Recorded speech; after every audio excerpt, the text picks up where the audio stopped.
जय हिंद एवरीवन। मेरा नाम निखिल उपाध्याय। हम क्लास 12th की एनसीईआरटी हिस्ट्री का पहला चैप्टर करें, जो चैप्टर का नाम है हमारा ब्रिक्स बीड्स एंड बोन्स। आप ध्यान दो, इस चैप्टर का नाम हमें ब्रिक्स बीड्स और बोन ही क्यों दे रखा है। ब्रिक्स ईंटें जो हम बेक्ड अनबेक्ड हम आगे पढ़ने वाले। बीड्स जो क्या होता है, जिससे कई बार बीड्स ऑर्नामेंट्स में यूज हुआ जाता था उस टाइम पे, आज भी हम देखते हैं बीड्स का इस्तेमाल होता हुआ। बोन्स बोन्स हड्डियां। ठीक है, तो ये सिर्फ ये तीन नाम क्यों दे रखा है, क्योंकि इन्हीं तीन जो जो चीजें होती हैं ये हमारा आर्टिफैक्ट्स में काउंट हो गया। ठीक है, ये हमारे जो एग्जिस्टेंस एनिमल्स थे उसके लिए काउंट हो जाते हैं। ये हमारा जो रिमेन्स होता है उसमें काम आ जाता है। ठीक है, तो इन चीजों से हम क्या करते हैं, हिस्ट्री को कंस्ट्रक्ट करते हैं। तो हमारा पहला चैप्टर द हड़प्पन सिविलाइजेशन, जिसे हम इंडस वैली सिविलाइजेशन भी कहते हैं। अब इसे हड़प्पन सिविलाइजेशन क्यों कहा गया, चलिए हम मैप से समझते हैं। आपको यहाँ पे हड़प्पा देखने को मिल रहा है, ये जो चीज है।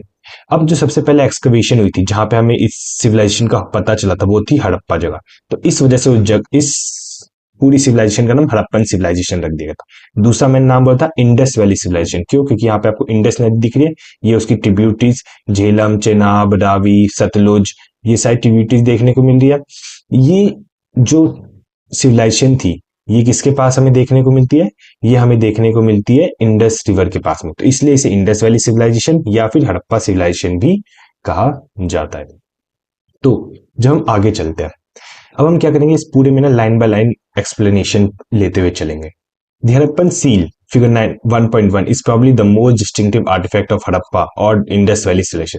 अब कहते हैं जो हड़प्पन जो सील थी, सील क्या होती है आपको इस डायग्राम में देखने को मिलता है। ये बॉक्स टाइप का बना हुआ है, स्क्वायर टाइप का। यहाँ पे हमें कोई जानवर टाइप का देख रहे हैं, यहाँ पे कुछ मछलियां टाइप की, यहाँ पे कुछ लाइंस बनी है। ये एक टाइप की सील है। सील अगर मैं कहना चाहूँ तो आपको मैं स्टैंप भी कह सकता हूँ। ठीक है, उस टाइम के स्टैंप को हम सील कह सकते हैं, क्योंकि उस टाइम पेपर वगैरह ये सब इतना डिस्कवर हुआ नहीं था। तो हम इसे मानते थे कि ये क्या है, एक सील की तरह हम इस्तेमाल किया करते थे।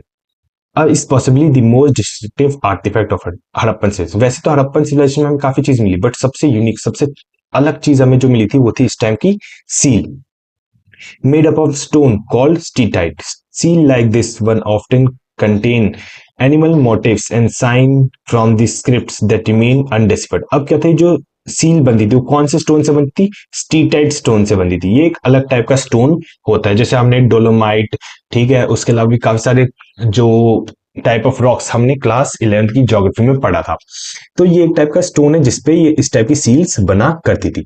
अगर मैं आपको बताऊं, आपने क्लास 11th की हिस्ट्री अगर अच्छे से पढ़ी, उसमें हमने बताया था कि कैसे क्ले को ना क्या किया जाता है, गीला जब क्ले होता है उस पर कुछ कार्व्ड कर दिया जाता है, और जब वो कार्व्ड जब सूख जाता है, जब वो गीली क्ले सूख जाती है, वो एज अ सील वर्क करती है। ठीक है, तो बस आपको बताने के लिए, रिवाइज कराने के लिए। तो इस सील के ऊपर क्या मिलता है हमें, एनिमल के स्कल्पचर्स देखने को मिलेंगे, एनिमल्स के मोटिव्स देखने को मिलेंगे, कुछ साइन देखने को मिलेंगे। साइन जैसे कि आपको ये स्टिक्स देखने को मिल रही है, ठीक है, कुछ आपको इस टाइप का ये चीज देखने को मिलती है। ये सब क्या है, ये साइन है, बट इन्हें हमने अब तक पढ़ा नहीं किया। ये अनडेसिफर्ड है। अनडेसिफर्ड क्यों, क्योंकि इस टाइम की लैंग्वेज ना हमें आज तक हम मैच नहीं कर पाए कि ये बोलना क्या चाहता है, इस साइन का असली मतलब क्या होता है। देखो, जब भी क्या होता है ना, हिस्ट्री को जब भी हम पढ़ते हैं, ये हिस्ट्री और ये प्रेजेंट है। तो अगर मान लो मुझे कुछ एक इस टाइप की कुछ ऐसी चीज मिली, ठीक है, ये कुछ ऐसे मान लो इस टाइप का कुछ ऑर्नामेंट मिलता है, ठीक है। अब ये मैं आज के टाइम पे अगर इसे कंपैरिजन करूं, मैं कहूंगा अरे ये तो हमारे कॉम्ब जैसा दिख रहा है, कंघी जैसा दिखने को मिल रहा है। तो ये क्या पता उस टाइम की कंघी हो। तो हम इसकी तुलना प्रेजेंट से करते हैं, कोई भी हिस्ट्री की पुरानी चीज मिली हो तो। बट हम उन चीजों को वैसे ही सेम किस केस में होता है, क्या होता है, लैंग्वेज में हम लैंग्वेज को मैच करने की कोशिश करते हैं कि कौन सी पास्ट की लैंग्वेज आज की प्रेजेंट की लैंग्वेज से मिलती है, तो हम उसे पढ़ सकते हैं। बट इन इस टाइप की जो लैंग्वेज, इस टाइप के जो सील थे, हम आज तक पढ़ ही नहीं पाए। Yet we know a great deal about the lives of the people who lived in this region, from what they left behind their houses, pots, ornaments, tools, seals, in other words, from archaeological evidence. अब अगर हम इन किताबों को पढ़नी पाए, इन seals को पढ़नी पाए, तो हमें कैसे पता चलेगा कि इस टाइम के लोग कैसे रहा करते, उनके हाउसेस से, उनने पॉट्स जो बनाए थे, उनके गहने जो थे, उनके टूल्स क्या इस्तेमाल करते, क्या सील्स डिपिक्ट करती है। ठीक है, मतलब एक बेसिकली बोल दो आर्कियोलॉजिकल एविडेंस जो बच गया था, जो रिमेन्स बच गए थे, उससे हमें पता लगता है कि हड़प्पन सिविलाइजेशन कैसी थी। Let us see what we know about Harappan civilization and how we know about। अब हड़प्पन civilization के बारे में हमें क्या पता है और कैसे पता चलता है, ये सब हम आगे पढ़ेंगे। We will explore how archaeological materials is interpreted and how interpretation sometimes changes। हम ये पढ़ेंगे कि कैसे archaeological जो materials है उन्हें हमने कैसे समझा कि वो चीज क्या बताने की कोशिश कर रही है। Of course, there are some aspects of civilization that are yet to unknown and may even remain so। ये बोला कि कुछ सिविलाइजेशन के कुछ एस्पेक्ट्स है जो अब तक हमें पता नहीं चले गए और शायद आगे भी ना पता चले। तो जब हम अपने दूसरे टॉपिक के ऊपर जाते हैं वो क्या है, terminology, place and time. Terminology क्या होता है, हम किस टाइम पीरियड को किससे डिनोट करते हैं, कि किस जगह पे हमें क्या मिला था और किस टाइम ड्यूरेशन में हमें मिला था। ठीक है। The Harappan civilisation is also known as Indus valley civilisation. अब हड़प्पन सिविलाइजेशन को क्या कहा जाता है, इंडस वैली सिविलाइजेशन कहा जाता है। क्यों कहा जाता है ये मैंने आपको पहले बता रखा है, क्योंकि वो इंडस नदी के पास में मिला था। The term Harappa is derived from the place where the civilisation was identified. अब इसे हड़प्पन सिविलाइजेशन क्यों कहा जाता है, क्योंकि वो उस जगह से मिला था जहां से सिविलाइजेशन का पता चला। हड़प्पा जगह थी, वहां से सबसे पहले हमें पता चला कि यहाँ पे कोई एक सिविलाइजेशन रहा करती थी। The total time span of the civilisation range from 6000 to 1300 BC। अब अगर मैं आपको इस यहाँ पे देखूं, आपको देखने को मिलेगा कि 6000 BCE से, ठीक है, लेके 1300 BCE तक, बिफोर कॉमन एरा। ठीक है, इससे पहले अगर हम देखते हैं कि यहाँ पे हमें ये क्या देखने को मिलता है, 1300 है ना, इस टाइम पे हमें क्या है, हड़प्पन सिविलाइजेशन देखने को मिलती है। बट हड़प्पन सिविलाइजेशन के भी तीन केस है। ठीक है, अर्ली, ठीक है, उसके बाद कौन सा है, मैच्योर और लेटर। जो अर्ली पीरियड है, देखो यहाँ पे लिखा ना अर्ली हड़प्पन है, वो 6000 से लेके 2600 BC के बीच में हमें देखने को मिलता है। इस टाइम पे हमें क्या देखने को मिलता है कि ये जो सिविलाइजेशन है वो क्या हो रही है, ग्रो कर रही है, फॉर्म कर रही है, अभी बन रही है। मतलब छोटा बच्चा होता है ना, उस टाइप की सिविलाइजेशन देखने को मिलती है। फिर जो दूसरी आती है जिसे मैच्योर हड़प्पन कहते हैं या फिर अर्बन फेज भी कहते हैं, वो 2600 से लेकर 1900 BC के बीच में देखने को मिलती है। और ये जो फेस है वो सबसे ज्यादा प्रॉस्पेरस है। यहाँ पे सबसे ज्यादा, इस टाइम पे हमें सबसे ज्यादा एविडेंस मैच्योर फेस के देखने को मिलते हैं। और जो डिक्लाइन फेस है जिसे हम डिसेंडेंट फेस भी कहते हैं या लेटर हड़प या लेट हड़प्पन पीरियड भी कहते हैं, वो है 1900 से लेके 1300 BCE तक। ये बात समझ में आ गया कि हड़प्पा सिविलाइजेशन 6000 से लेके 1300, इसके तीन फेज है, अर्ली, मैच्योर और लेट। इनका टाइम भी हमने यहाँ पे बता रखा है। और ये कहाँ, जो distinctive Harappan pottery, bricks, baked, seal, weight, beads, bronze belongs to the Harappan civilisation found in region. अभी बता रखे जो यहाँ के वेट्स है, सील्स है, बीड्स है, कॉपर है, ब्रॉन्ज के जो बनी हुई चीजें है, ईटे है, पॉटरी है, ये कहाँ कहाँ मिली है, ये हमें मिली काफी अलग अलग जगहों पे, जैसे कि Afghanistan, Baluchistan, Sindh, Punjab province of Pakistan, Indian state, Jammu Kashmir, Punjab, Rajasthan, इन सारी जगहों पे क्या मिले, हमें इनके आर्टिफैक्ट्स देखने को मिले हैं। ये बात समझ में आई। अब यहां से हम बिगिनिंग से शुरू करते हैं। बट अगर उससे पहले अगर मैं ब्लू बॉक्स आपको दिखाऊं तो ये हड़प्पन सेटलमेंट के बारे में बता रखा है कि हमें ये देखने की so far more than 2000 Harappan archaeological sites have been discovered in the Indian subcontinent. 2000 से ऊपर आर्कियोलॉजिकल साइट्स हमें देखने को मिले हड़प्पा से रिलेटेड इंडिया सबकॉन्टिनेंट में। Most of the sites are found located between the Indus and the Saraswati river basin. अब जो साइट्स है वो कहाँ मिले, इंडस और सरस्वती नदी के बीच में मिले। आप जैसे कि ये सारे के सारे आपको डॉट्स देखने मिले, मांडा, ये कालीबंगा, घनेवड़ा, कोलदिजी, मोहनजोदारो, बालाकोट, ये सारे के सारे क्या है, ये सारी साइट्स है जो हमें देखने को मिली थी। कहाँ पे, ये सारी की सारी साइट्स किसकी है, हड़प्पन सिविलाइजेशन की सारी साइट्स है। और ये कहाँ पे, इंडस और सरस्वती नदी के बीच में हमें देखने को मिली है। अगर मैं बोलूँ 2000 को अगर मैं 3 से डिवाइड करके 2 से मल्टीप्लाई कर दूं, मतलब कि almost 2/3 of the settlement are in Saraswati basin. इस 2000 का 2/3 हिस्सा कहां में मिला है, सरस्वती बेसिन में देखने को मिला है। Suggesting that the immense importance of for the Harappan civilisation. तो इससे हमें ये पता चलता है कि सरस्वती बेसिन जो है, सरस्वती रिवर जो है, वो हड़प्पन सिविलाइजेशन के लिए कितनी इंपॉर्टेंट रही गई थी। जो 5 मेजर सिटीज जो हमें हड़प्पन सिविलाइजेशन में देखने को मिलती है वो क्या है, राखीगढ़ी, मोहनजोदारो, हड़प्पा, धोलावीरा, गनवेरीवाला। ठीक है, ये सारी की सारी क्या है, ये 5 इंपॉर्टेंट साइट्स हमें देखने को मिली थी। और यही चीज बता रखी है, such as regional centre, agriculture centre, और इन्हें अलग अलग क्लासिफाइड में डिवाइड कर रखे हैं, वो हम आगे धीरे धीरे पढ़ेंगे। तो हम सबसे पहला जो टॉपिक है हमारा क्या है, the beginning. There are several archaeological centres in the region prior to mature Harappan. These cultures were associated with distinctive pottery, evidence, agriculture, pastoralism and some artifact. तो जब हम मैच्योर हड़प्पा की बात करते हैं, हमें यहाँ पे अलग अलग आर्कियोलॉजिकल कल्चर्स देखने को मिलते हैं। ये सारे के सारे क्या है, ये इनकी अलग पॉटरी का स्टाइल है, यहाँ पे अलग को जो खेती बाड़ी होती है उससे हमें एविडेंस मिलती है कि यहाँ पे क्या चल रहा है, क्या नहीं चल रहा है। फिर हम देखेंगे कुछ हमें अलग पेस्टोलिज्म का देखने को मिलता है। पेस्टोलिज्म क्या होता है, किसी भेड़ बकरियों को चराना यहाँ से, जैसे अब यहाँ पे एक प्लेस ए है, ये प्लेस बी है, यहाँ पे क्या हो, यहाँ से खाना पीना, मतलब जानवरों को लेके गए, यहाँ के पूरे जगह पे अपना भेड़ बकरियों को घास वास खिला दी। जब यहाँ पे घास वास खत्म होगी लेके कहीं और चले गए, यहाँ पे खिला रहे, फिर यहाँ पे जब खाना खत्म हो गया तो कहीं और लेके चले गए। तो इसे हम पेस्टोलिज्म कहते हैं, मतलब इधर से उधर घूमना, एक टाइप से कह सकते हैं जानवरों के साथ में।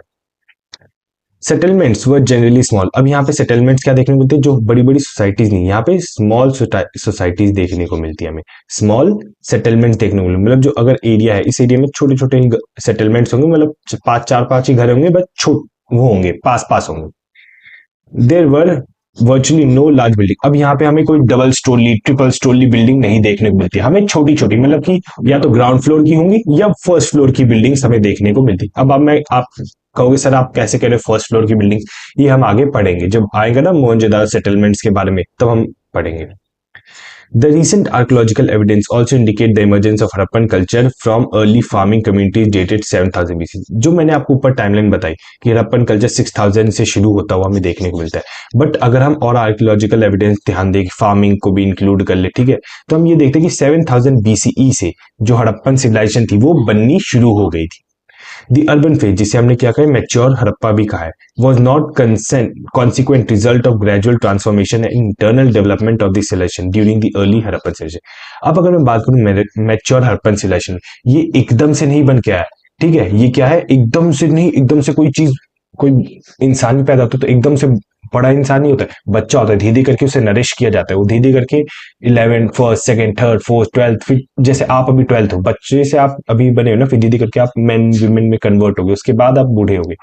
तो वैसे ही हम देखते हैं कि जो हड़प्पन सिविलाइजेशन थी वो पहले 7000 के हमें देखने को मिलती है, उसके बाद फिर 7000 से हमें उसके एविडेंस मिलने शुरू होते हैं, 6000 से हम अर्ली फेज कहते हैं, 6000 के बाद हम इधर 2600 से उसे हम क्या कहते हैं, मैच्योर फेज, और 1900 से हम उसे एडल्ट फेज। मतलब कि ये क्या हुआ, ये इन्फेंट हुआ, ये प्री स्कूल हो गया आपका, नहीं ये क्या हो गया, आपका स्कूलिंग टाइम हो गया, ये आपकी अर्निंग का टाइम हो गया जब आप 20-22 साल के हो गए, और ये 1900 क्या हो गया, ये आपका ओल्ड एज हो गया। तो इस टाइप पे हमें हड़प्पन सिविलाइजेशन देखने को मिलती है। तो इसमें कुछ इतना खास है नहीं बिगिनिंग वाले में। सब्सिस्टेंस स्ट्रेटेजी में क्वेश्चन आ सकता है कि what are the subsistence strategies used by the Harappan civilisation. तो सब्सिस्टेंस स्ट्रेटेजी सबसे पहले होती है, हम अगर नाम से ही अगर मैं आपको बताना चाहूँ, ये होता है कि हम किस तरीके से क्या खाए थे, क्या पिए थे, किस तरीके से अपने आप को सर्वाइव करने की कोशिश की थी हड़प्पन सिविलाइजेशन में। If you look at the map 1 and 2, you will notice that the mature Harappan culture developed in some of the areas occupied by early Harappan culture. सब ऐसा ये नहीं था, मान लो ये एरिया है, यहाँ पे अगर मैं बोलूँ ये अर्ली हड़प्पन कल्चर यहाँ पे डेवलप हुआ था, तब ऐसा नहीं है कि जहाँ पे ये अर्ली हड़प्पन कल्चर डेवलप हुआ था यहाँ पे मैच्योर नहीं आ सकता। अब देखो जब मैं कलर चेंज कर लूँ ना, कंफ्यूजन हो जाएगी, ठीक है। अब मैं बोलूँ अगर ये अर्ली हड़प्पन सिविलाइजेशन यहाँ हुआ था तो ऐसा नहीं है कि यहाँ पे मैच्योर नहीं हो सकता, यहाँ पे भी हमें मैच्योर सिविलाइजेशन देखने को मिली है। वही चीज बता रखी है कि mature Harappan culture develop in some of the area occupied by early Harappan culture, कि जहां जहां अर्ली हड़प्पन कल्चर था वहां पे भी हमें मैच्योर हड़प्पन कल्चर देखने को मिला है। These culture also share certain common element including subsistence strategies. अब ये जो दोनों कल्चर है अर्ली और मैच्योर, इन दोनों में हमें कुछ सिमिलैरिटीज देखने को मिली है उनकी सब्सिस्टेंस स्ट्रेटेजी से रिलेटेड, कैसे वो अपने आप को जिंदा रखते थे, वो क्या था देखते हैं। The Harappan ate wide range of plants animal products including fish. अब जो हड़प्पन कल्चर्स थे, जो हड़प्पा के लोग थे, वो क्या खाते, प्लांट्स खाते थे, एनिमल्स खाते थे, ठीक है, मछली इंक्लूड करके बताया जा रहा है। Archaeologists have also been able to reconstruct dietary practice from finding the charred grains and the seeds। अब बोल रहे हैं कि आर्कियोलॉजिस्ट ने ये भी फाइंड आउट किया कि वहां पे जो गेहूं है, ठीक है, वहां गेहूं भी उगाया जाता था, वहां पे खाने पीने, मतलब एक टाइप से फार्मिंग भी वहां पे शुरू थी। क्यों? क्योंकि उन्हें ग्रेन्स के दाने मिले थे, ठीक है, उनके क्या मिले थे, सीड्स मिले थे। इससे ये पता चलता है कि वहां के लोगों को क्या खाना पीना पसंद था। These are studied by archaeobotanist. अब यहाँ पे एक टर्म आता है आर्क्योबोटैनिस्ट, ये कौन है, who are specialist in ancient plant remain. अब ये आर्क्योबोटैनिस्ट कौन लोग हुए, जो एंशिएंट प्लांट रिमेन्स के बारे में पढ़ते कि पुराने टाइम पे क्या प्लांट्स हुए थे, वो कैसे उगते थे, क्या कंडीशन चाहिए थी, तो उनके बारे में पढ़ना किसका काम था, आर्क्योबोटैनिस्ट का। कहाँ गया, grains found at Harappan site include wheat, barley, lentil, chickpeas and sesame. अब हम देखते हैं कि यहाँ पे किस टाइप के हमें ग्रेन्स देखने को मिलते, हमें यहाँ पे बार्ली, व्हीट, लेंटिल, चिकपीस, सीसम टाइप के ग्रेन्स हमें देखने को मिले थे, ठीक है, उनके दाने। और मिलेट्स जो हमें कहाँ मिले थे, गुजरात में मिले थे, are found from the sites of Gujarat. Find rice are relatively rice. अब क्या था कि रिलेटिवली रेयर, ठीक है, अब जो चावल यहाँ पे बहुत मिलना कम हुआ था, मतलब चावल इस टाइम पे हम देखते हैं कि यहाँ पे बहुत ही रेयर, कहीं पे मिल गया तो मिल गया, वरना हमें अबंडेंस में नहीं मिलता था। Animal bones found in the Harappan sites include those of cattle, sheep, goat, buffalo, pigs. अब यहाँ पे हमें जानवरों की भी हड्डियां मिलती है। कौन कौन से जानवरों की हड्डियां मिलती है? जो हड़प्पन साइट्स में हमें देखने मिले काफी सारे जानवरों की हड्डी। कौन कौन से जानवर थे? कैटल्स थे, शिप्स थी, भेड़ थी, बकरियां, ठीक है, बुफेलोज, पिग, सुअर, इन सब की जानवरों की हड्डियां देखने को मिलती है। Studied by archaeologist. अब आर्कियोलॉजिस्ट कौन है? जो कि जानवरों के बारे में पढ़ते हैं, पुराने हिस्ट्री के जानवर। आर्कियो आ गया तो मतलब मान लो कि कोई हिस्ट्री से रिलेटेड है, जूलॉजिस्ट जानवर से रिलेटेड है, जिन्हें हम क्या कहते हैं? जो आर्कियोलॉजिस्ट भी कहते हैं।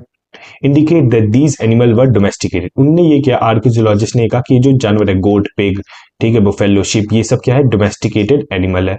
Bones of wild species such as boar, deer, घड़ियाल आर आल्सो फाउंड। अब यहाँ पे उनने कहा कि चलो इनके घर के पास में हमें भेड़ की, बुफेलोस की, पिग्स की तो हड्डियां मिल गई, ये चलो डोमेस्टिकेट एनिमल है, इन्हें रखा होगा, ये मर गए होंगे तो इन्हें दफना दिया होगा। बट हमें जो हड्डियां हैं वो किसकी मिलती है? बोर की भी मिलती है, डियर की भी मिलती है, घड़ियाल की भी मिलती है। ये सारे तो जंगली जानवर है, इनकी हड्डियां घर के पास क्या करिए? अब दो ऑप्शन हो सकता था। पहला कि इन्हें हंट किया हो, इन्हें, ठीक है, कि हंट किया हो अपने सेफ्टी गार्ड के लिए। दूसरा, इन्हें किसी ने, किसी और कम्युनिटी ने क्या किया हो? मार दिया हो और इन्हें गिफ्ट किया हो वो चीज। We do not know whether the Harappan hunted these animal themself. वही चीज की हड़प्पा ने इन एनिमल्स को हंट किया है और obtain meat from other hunting community, या किसी दूसरी हंटिंग कम्युनिटी ने से इन्हें मीट प्रोवाइड हुई है। ये चीज अभी हमें पता नहीं चल पाई है। Bones of fish and fowl are found. अब यहाँ पे हमें मछलियों की और फाउल की भी हड्डियां देखने को मिलती हैं। जब हम बात करते हैं एग्रीकल्चर टेक्नोलॉजीज की, आपने कहा सर गेहूं दान तो मिल गया, क्या यहाँ पे खेती भी होती थी? अब हम ये इसका भी पता लगाएंगे। While the prevalence of agriculture is indicated by the finds of grain, it is more difficult to reconstruct actual agriculture practice. अब हमें जो वहां पे दाने मिल गए हैं, बट हमें ये नहीं, अब हमें ना ये चीज पता लगाना क्या यहाँ पे असली में एग्रीकल्चर होता था, या ये जो ग्रेन्स है कहीं और से लाए गए हैं। अब मान लो कि मैं, ये कंक्रीट फ्लोर है, ठीक है, कंक्रीट फ्लोर मान लेते हैं। अब यहाँ पे मैं अगर गेहूं के दाने बिखेर दूं तो आप क्या कहोगे कि अरे यहाँ पे दाने मिले, मतलब कंक्रीट, ये जो सीमेंट है यहाँ पे खेती होती थी? नहीं ना, सीमेंट के ऊपर खेती नहीं हो सकती ना। तो हमें यही चीज पता लगे कि ये जो दाने हैं ये यहाँ पे उगते थे या कहीं और पे उगाए गए थे, वहां से इन्हें लाया गया था। Were seed broadcasted scattered on plough field. क्या उन्हें खेती बाड़ी वाली लैंड पे फेंका गया था या कहाँ फेंका गया था, ये हमें पता, मतलब इन चीजों को हम पता कर रहे थे। Representation on seals and terracotta sculpture indicate the bull was known, and the archaeologists extrapolate from this that the oxen were used for plugging. अब क्या था कि यहाँ पे जो सील्स मिले, टेराकोटा स्ट्रक्चर, टेराकोटा स्ट्रक्चर क्या है? कुछ इस टाइप का हमें स्ट्रक्चर देखने को मिलता है, मतलब एक टाइप से गुड़िया कह लो, ठीक है, जैसे आप देखते हो मिट्टी की गुड़िया जो होती है, उस टाइप का हमें स्ट्रक्चर देखने को मिला है। उसमें क्या बुल बना रखा है। अगर हम ऊपर सील को लेके जाए, ठीक है, यहाँ पे भी हमें क्या एक जानवर देखने को मिल रहा है, ठीक है, क्या पता ये जानवर कैसा, हॉर्स हो या कुछ हो, कुछ भी हो सकता है।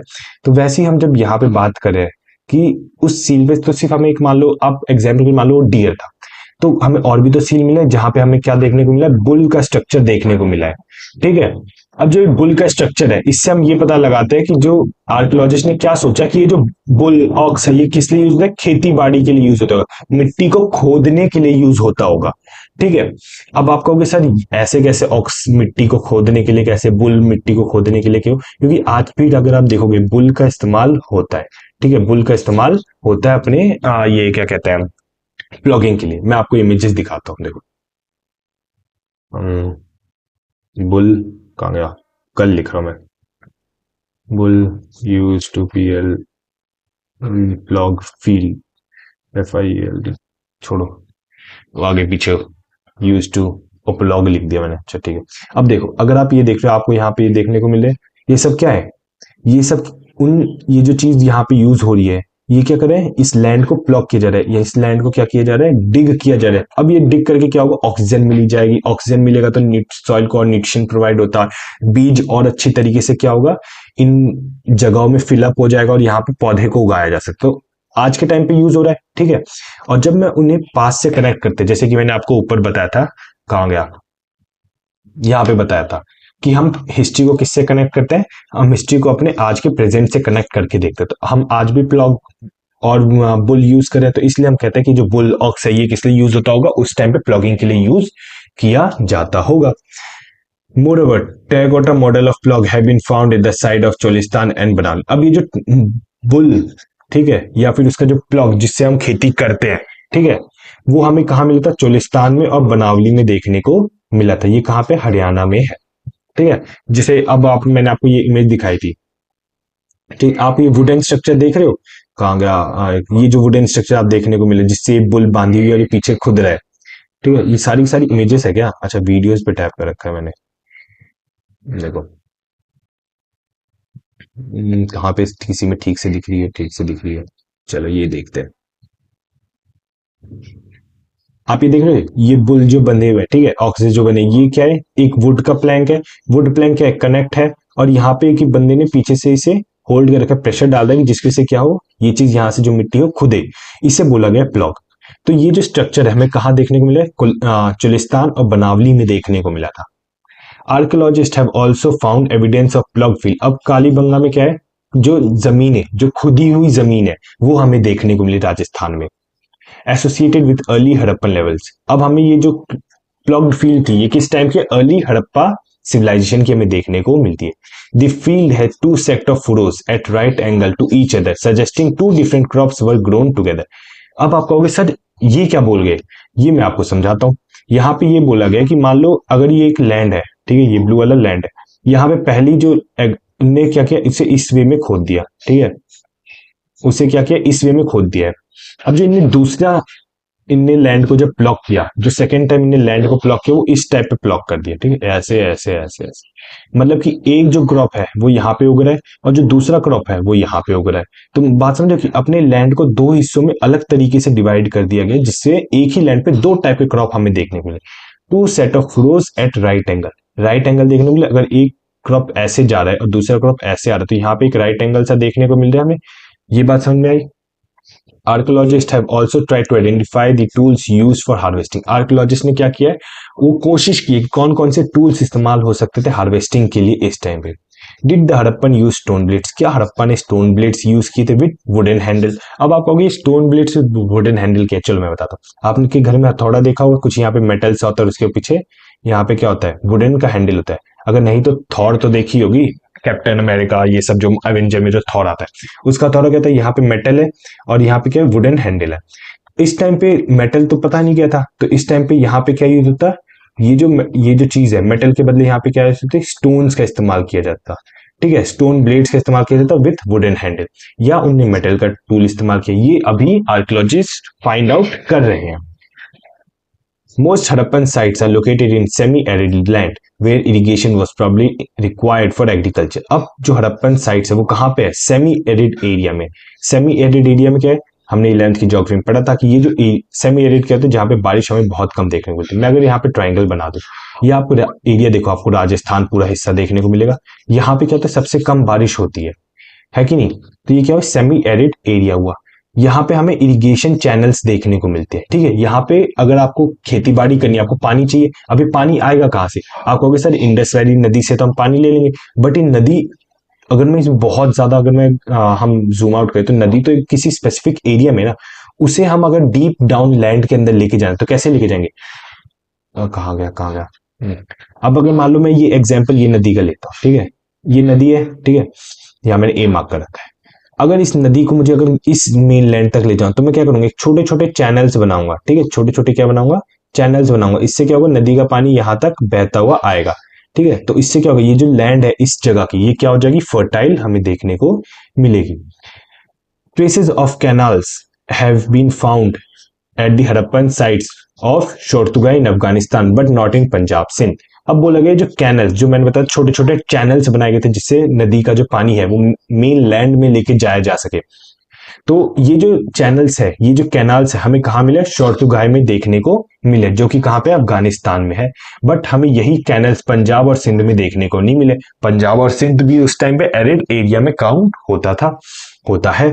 तो हमें ये जो चैनल्स है यहाँ देखने को नहीं मिले। अब इसका रीजन क्या हो सकता है? It is possible that ancient canal silted up long ago. अब सिल्ट क्या होता है? ये भी हमने क्लास 11th की ज्योग्राफी में पढ़ा था। सिल्ट ये चीज होती है कि लाइक, अब अगर कोई रिवर है, ठीक है, ये रिवर है, ये क्या बह रही है? हमारे लेफ्ट टू राइट बह रही है। जब ये रिवर बह रही है तो अपने साथ कुछ ना कुछ डेब्रीज लेके चलेगी, ठीक है, कुछ ना कुछ अपने साथ क्या कह सकते हैं उसे, सेडिमेंट्स लेके चलेगी। ठीक है, जो सेडिमेंट जैसे जैसे रिवर ओल्ड होती जाएगी, जैसे जैसे रिवर क्या होती है ओल्ड होती जाएगी, वो अपने सेडिमेंट्स को यहाँ उस रिवर के बीच में डिपॉजिट करना शुरू कर देगी। जैसे जैसे डिपॉजिट होना शुरू होगा, रिवर के लिए प्रॉब्लम होती चली जाएगी, रिवर ब्लॉक होती चली जाएगी, और धीरे धीरे देखते देखते पूरा एरिया क्या हो जाएगा, पूरा सेडिमेंट से कवर अप हो जाएगा। तो वही चीज बोली गई कि ऐसा हो सकता है कि इस टाइम पे क्या पता यहाँ पे कैनाल हो, बट इतना टाइम हो गया है, मिट्टी ने इस जगह को कवर अप कर लिया, जिसकी वजह से क्या है, हमें ये जो कैनाल्स है देखने को नहीं मिलते हैं। दूसरा रीजन ये भी हो सकता है, it is also likely that the water drawn from well was use for irrigation. क्या पता वहां पे जो कुएं मिले हैं, उन कुओं से बाल्टी बाल्टी करके क्या हो जाता, इरिगेशन के लिए पानी लेके जाता और खेतों में डाला जाता था, ये भी हो सकता है। Beside water reservoirs found in Dholavira, अब हम कहते हैं कि इनके अलावा भी जो वाटर रिजर्वायर्स है, मतलब बड़ी बड़ी टंकी हमें कहाँ देखने को मिली है, धोलावीरा में देखने को मिली है। धोलावीरा में dry arid semi arid area है, तो वहां पे क्या होता है, बारिश का जो पानी है उसे स्टोर करने के लिए क्या होता था, वहां पे टंकी बना दी गई थी बड़ी बड़ी, ठीक है, वाटर रिजर्वॉयर्स बना दिए गए थे, जो कि गुजरात में है। May have been use to store water for irrigation, जो कि इरिगेशन के लिए इस्तेमाल होता था, एग्रीकल्चर के लिए इस्तेमाल होता था। अगर आप ये इमेज देखोगे फिगर 1.5, इसमें क्या है, रिजर्वायर्स है धोलावीरा। ये जो आप कहोगे सर ये तो स्विमिंग पूल जैसा लग रहा है, उस टाइम पे यही इनका वाटर रिजर्वायर होता था। यहाँ पे क्या होता था, इन पानी को स्टोर कर दिया जाता था। अब उन्हें जब जरूरत होती थी बाल्टी भर पानी लिया। आप यहाँ देखो साइड में आपको स्टेयर्स देखने को मिली है, ये स्टेयर, ये स्टेयर, ये स्टेयर, ये स्टेयर, ये स्टेयर्स, स्टेयर्स। तो क्या यहाँ पे भी छोटी छोटी स्टेयर्स बने, मान लो वाटर लेवल धीरे धीरे करके डिप्लीट होता जा रहा है, तो यहाँ पे लोग सीढ़ी से नीचे जा जाके पानी को उठा सकते हैं। ये बात समझ में आई? आगे चलते हैं। अब जो हमारा तीसरा टॉपिक है, Mohenjodaro unplanned upland urban centres, ये हम करेंगे अपने पार्ट सेकंड में, क्योंकि ये वीडियो ना बहुत लंबी हो जाएगी। वरना बहुत इजी चैप्टर है सच में, हिस्ट्री का सबसे इजी चैप्टर आपको यही मिलेगा, हड़प्पन सिविलाइजेशन। तो ठीक है, अभी के लिए जय हिंद और मुस्कुराते रहिए। मिलते हैं अगली वीडियो में, अगली वीडियो में अगले साल कहने वाला था मैं। चलो बाय बाय।